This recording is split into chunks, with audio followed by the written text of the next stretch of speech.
Charlie segera menyingkap lengan pendek itu dan terlihat bahwa terdapat bercak merah di perban itu. Ia langsung menatap Derino dengan tatapan tajam. Gluk! Tatapan Charlie ternyata lebih mengerikan daripada tatapan musuhnya. Ih, gak, ini cuma luka kecil, sayang. Ujarnya sedikit meringis. Kenapa kamu terluka? Tanya Charlie dengan tatapannya yang masih tajam seolah menguliti Derino. Tadi ketika aku jalan tersandung dan jatuh. Lalu di bawah ada batu yang sedikit tajam. Derino sengaja berbohong karena belum siap untuk memberitahukan apa yang sebenarnya. Tapi dia akan memberitahukan itu saat waktu yang tepat. Charlie memicingkan matanya ke arah suaminya itu. Sedangkan yang ditatap hanya nyengir saja. Semoga dia percaya, ya Allah, batinnya. Aku tidak percaya. Mana ada luka karena jatuh sampai kayak gini? Dirinya tidak akan mudah percaya. Iya, sayang. Aku tidak melihat ada batu di saat berjalan. Dan dubrak. Aku terjatuh dan tak bisa bangkit lagi. Ya malah Derino bernyanyi. Charlie antara kesal dan lucu melihat tingkahnya. Sebetulnya bukan keahliannya untuk melucu, tapi supaya Charlie tak terus bertanya. Apa boleh buat? Makanya lain kali kalau jalan pakai kaki. Celetuknya. Lah, gak pakai mata, yang? Godanya sambil tertawa. Di kaki udah ada mata kaki. Kesalnya. Selalu saja ia menjawab dengan aneh-aneh. Bikin kesal. Coba buka, aku mau lihat. Segera ia ingin membuka perbannya itu. Jangan sayang. Tidak usah. Lukanya baru saja diperban ya, sayang. Bujuknya. Charlie menurut ucapan Derino karena memang jika dibuka takutnya nanti akan terjadi infeksi. Ya udah. Tapi awas kamu lain kali kalau pulang sampai terluka begini. Ancamnya dan lanjut untuk membaca bukunya lagi. Akan aku tambah lukamu itu. Tatapannya garang. Derino tersenyum saja mendapatkan perhatian seperti itu dirinya sangat senang. Walaupun sedikit kena marah, tapi ia menanggap itu adalah bentuk khawatir istrinya kepadanya. Sementara di markas megah itu, peletaas, peletaas. Suara cambukan menggema memenuhi ruangan itu. Entah berapa lama sudah anak buahnya melakukan penyiksaan kepada musuh mereka. Jeritan-jeritan terus terdengar namun tidak ada rasa kasihan dari mereka. Itulah balasan jika sudah mengganggu ketenangan seorang Derino. Dia tidak akan membuat musuhnya mati dengan mudah. Mereka harus mati secara perlahan-lahan. Bunuh saja aku! Teriaknya yang sudah tidak dapat menahan perih di sekujur tubuhnya. Peletaas. Ark. Jeritnya lagi. Hah? Kami memang akan membunuhmu, Bodha. Tapi tidak semudah itu. Sahut anak buah Derino yang bertugas untuk menyambuk mereka. Peletaas. Kembali ke sisi Derino saat ini ia telah selesai berganti pakaian dan Charlie masih tetap duduk bersender di ranjang sambil membaca majalahnya. Karena memang hobinya sejak dulu adalah membaca. Sayang, ucap Derino dan ikut naik ke atas tempat tidur di samping Charlie. Kenapa? Ia menatap suaminya. Sebagai permintaan maaf aku, ayo kita pergi ke mall. Ajaknya. Dia memang sudah niat akan mengajak Charlie ke mall sebelumnya. Tidak usah. Aku lelah. Ia masih kurang bersemangat untuk melakukan aktivitas. Derino langsung memeluk tubuh seksi Charlie. Maaf, sayang. Gara-gara aku kamu menjadi kurang fit. Bagaimanapun akibat ulah Derino lah yang membuat Charlie lemas. Ia tak membiarkan istrinya itu istirahat semalaman suntuk dan terus digempurnya. Rasanya semua tulangnya remuk belum lagi bagian sensitifnya masih terasa perih. Charlie hanya mengangguk. Tidak mungkin juga ia menolak keinginan Derino dan dia juga menyukainya. Tapi lain kali beri aku istirahat. Ujarnya, sendu. Derino terkekeh. Iya, sayang. Tapi kamu suka kan? Charlie langsung melotot ke arahnya. Buktinya saat aku hajar kamu malah bilang oh yes terus sayang. Derino mengulangi perkataan Charlie saat mereka bercinta yang membuat wanita itu langsung malu dan menutup wajahnya dengan bantal karena memerah. Hahaha, kamu lucu sekali, sayang. Terus kamu mengerang. Stop, jangan ingat itu lagi. Potong Charlie. Sungguh dia malu mengingatnya. Ia tidak dapat mengontrol suaranya saat sedang bercinta akibat permainan Derino yang dahsyat. Derino semakin tertawa. Ya udah, kita main kuda-kudaan lagi ya sayang. Kasihan Mami dan Dedi mereka ingin cepat menggendong cucu. Dasar pria mesum. Ia mengkambing hitamkan orang tuanya dengan alasan ingin meminta cucu. Padahal dianya saja yang ingin bermain sekarang. Derino sudah berada di atas Charlie membuat yang berada di bawah terkejut mendapatkan serangan dadakan. Ia langsung membuang buku dan membuka pakaian mereka hingga keduanya sudah tanpa sehelai benang pun dan mereka kembali melakukan penyatuan dengan indah. Keesokan harinya. Sudah siap, sayang? Ia menghampiri Charlie yang sedang duduk di depan meja rias dan langsung memeluknya. Sudah, kamu jangan terlalu cantik di luar. Nanti mereka pada tergoda dengan kecantikanmu. Hanya aku saja yang boleh menikmati kecantikan kamu, sayang. Sepertinya semenjak menikah jiwa bucin Derino langsung naik pesat. Ia seolah memiliki kepribadian ganda. Lembut dan bucin pada Charlie dan sangat tegas dan dingin ketika bekerja dan menjadi mafia. Iya, ini kan aku cuma pakai pakaian yang simpel aja. Sahutnya. Derino memperhatikan dari atas sampai bawah penampilan wanita di depannya itu. Haham, begini saja sudah sangat cantik. Jadi pengen dikarungin. Emang aku apa dikarungin? Sebalnya. Bisa-bisanya dia kepikiran untuk mengarungkan istri sendiri.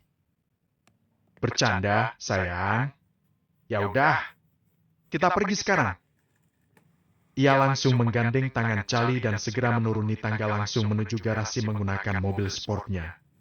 Tidak lama kemudian mereka sudah membelah jalanan kota yang ramai lancar dengan kecepatan sedang. Di perjalanan tangan Derino tidak lepas dari tangan istrinya walaupun arah matanya fokus ke depan. Ketika sudah sampai ia langsung menuju tempat parkir. Tentu saja mereka tidak sendiri. Anak buah Derino juga mengawasi dari tempat tidak begitu jauh. Derino membawa Charlie ke tempat pakaian terlebih dahulu. Buat kita kesini lagi. Kan baju aku sudah banyak. Ujarnya ketika Derino menyuruhnya untuk mencari baju. Sudahlah sayang, pilih saja sesukamu. Supaya kamu gak sulit memilih pakaian jika ada acara-acara. Sahutnya agar Charlie mau. Akhirnya ia memilih pakaian dibantu juga olehnya yang setia berada di sampingnya. Ia hanya memilih dua saja. Lalu Derino membawanya ke toko sepatu dan tentunya semua adalah barang branded. Charlie sebenarnya mau yang biasa-biasa saja. Menurutnya sayang uangnya daripada untuk membeli barang mahal lebih baik dibuat sedekah. Iya, sayang. Uang yang untuk sedekah juga sudah aku pisahkan kok. Kamu tenang saja. Lagi-lagi Derino sedikit merayu agar Charlie mau menurutinya. Tidak lama kemudian mereka sudah selesai membeli. Kamu tidak membeli apa-apa. Dari tadi hanya dirinya saja yang membeli. Sedangkan suaminya tidak ada. Ia menggeleng. Kamu saja, sayang.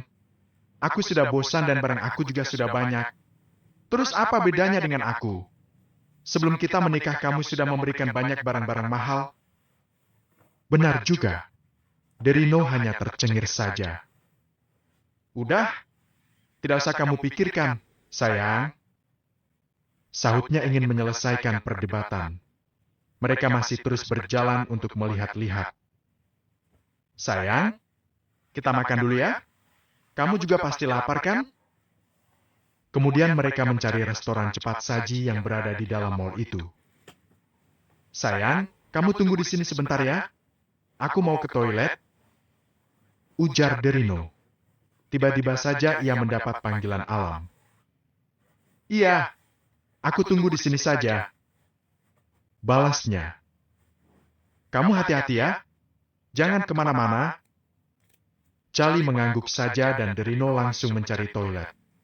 Akhirnya Charlie meletakkan barangnya. Capek juga kalau terus ditenteng saat sedang menunggu suaminya. Itu bukannya Charlie ya? Gumamnya. Wanita itu yang sedang berada dari dalam toko dapat melihat keluar karena dindingnya dari kaca transparan. Ia menajamkan penglihatannya. Ternyata benar itu adalah Charlie. Bagaimana bisa dia berada di tempat mewah seperti itu?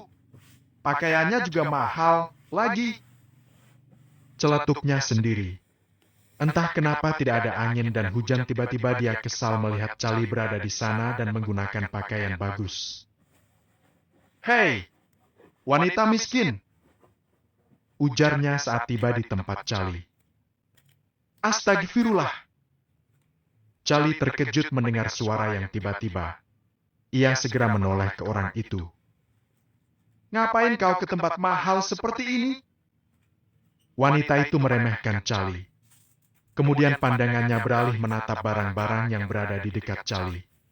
Ia tampak terkejut melihat barang-barang mewah itu. Harganya jika digabung bahkan sudah menyentuh 3 digit. Ellie? Tanya Charlie sedikit terkejut. Ia hendak memeluk Ellie yang sudah lama tidak bertemu dengannya. Tapi ternyata Ellie menolak Charlie yang ingin memeluknya dan malah mendorongnya. Ya, wanita itu adalah Ellie. Sejak ia berhasil membuat orang tua Charlie meninggal karena kecelakaan melalui orang suruhannya, dirinya kembali berubah seperti biasa. Gue gak sudi dipeluk sama lo. Sentaknya membuat beberapa pengunjung yang lewat memperhatikan ke arah mereka. Ya ampun, kamu kok berubah? Tanya Sel yang masih tidak percaya. Padahal ia ingat benar jika Ellie sudah berubah menjadi baik dan banyak memberikannya hadiah dulu. Halah, gue memang dari dulu kayak gini. Lo wanita miskin pasti bisa membeli barang ini hasil dari jual diri kan sama om-om? Kata-katanya membuat Charlie sakit hati. Mengapa dia bisa mengatakan begitu? Kamu jangan sembarangan nuduh, Ellie.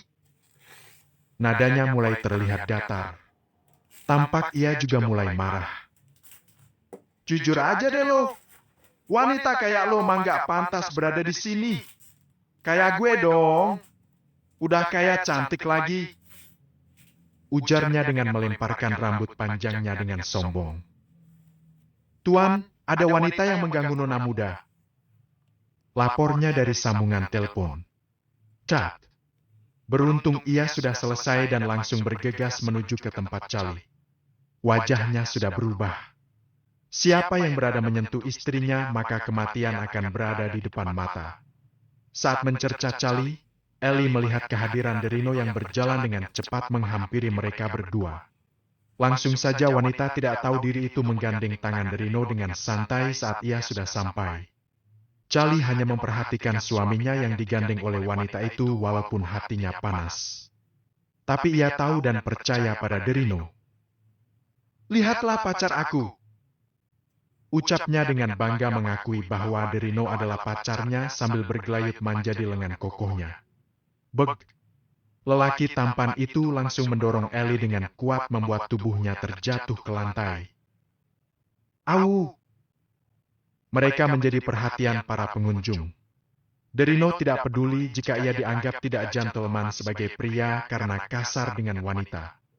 Yang penting istrinya tidak diganggu. Ia berjongkok mendekatkan diri ke Ellie yang masih terjatuh. Kau dengar? Jangan berani kau mengganggu istriku lagi. Ucapnya dengan tegas dan lantang. Dan berhasil membuat mata Ellie melotot. Apa? Istri? Ulangnya sambil menggelengkan kepala tidak percaya. Ya, wanita yang kau hina itu adalah istriku. Jika aku melihatmu mengganggunya lagi, aku tidak segan-segan menghilangkan nyawamu. Pandangannya sangat tajam seolah menghunus dirinya. Kemudian Derino bangkit dan langsung menggenggam tangan Charlie sambil membantunya membawa belanjaan. Sementara Eli hanya bisa melihat dengan perasaan yang marah. Orang yang selama ini menjadi incarannya sudah direbut oleh Charlie. Padahal bukan Charlie yang merebutnya, justru Derino yang terpikat dengan Charlie. Sementara Charlie ada rasa kesal dan juga Mai belum percaya mengapa Eli bisa berubah. Apakah selama ini ia hanya berpura-pura saja? Sayang, kamu gak kenapa-kenapa kan? Ia memegang kedua bahu Charlie. Tidak, aku baik-baik saja. Syukurlah. Ayo kita cari makan ke tempat lain saja. Charlie mengangguk setuju dengan ajakan Derino. Mereka berdua meninggalkan Eli di tempat itu. Bagaimana dia ada bersamamu, sayang? Saat mereka sudah berada di restoran dan sedang menunggu pesanan makanan. Aku tidak tahu. Saat aku menunggumu di sana, tiba-tiba dia sudah berada di depanku. Jawab Charlie seadanya. Raut wajahnya memperlihatkan dia sedikit kecewa dengan Eli. Apa yang kamu pikirkan? Ternyata suaminya menyadari. Tidak, aku hanya sedikit kecewa dengannya. Padahal dulu saat dia dikeluarkan dari sekolah, dia sering datang ke rumahku dan sudah berubah menjadi baik. Derino yang mendengar itu mengerutkan alisnya. Dia sering datang ke rumahmu? Ia bertanya dengan heran. Charlie mengiyakan. Iya, bahkan ia sering membelikan aku dan kedua orang tuaku barang dan makanan untuk kami. Jelas Charlie lagi sambil mengingat kebaikannya dulu padanya. Sepertinya ada yang tidak beres, batin Derino. Dalam analisisnya Eli tidak berubah menjadi baik, tapi ada sesuatu yang pasti direncanakannya dan pasti akan ia cari tahu. Tidak lama menunggu makanan mereka sudah datang dan langsung menyantapnya karena memang sudah lapar setelah berjalan-jalan di mall. Saat ini mereka sudah dalam perjalanan pulang, tapi Derino kembali memikirkan apa yang dikatakan oleh Charlie tadi. Ia mencoba mencocokkan kejadian kecelakaan dengan apa yang dilakukan oleh wanita yang bernama Eli yang tidak lain adalah teman Charlie yang juga adik kelasnya dulu. Kriing, kriing, dering. Lapor, Tuan. Ucap anak buahnya yang diberikannya tugas. Sengaja Derino meletakkan teleponnya di telinga kanannya agar tidak kedengaran oleh Charlie. Kami mendapatkan informasi kalau yang sudah menyebabkan orang tua Nona Muda kecelakaan adalah wanita tadi dan dia juga meracuni makanan yang ia berikan untuk keluarga Nona Muda. Deg.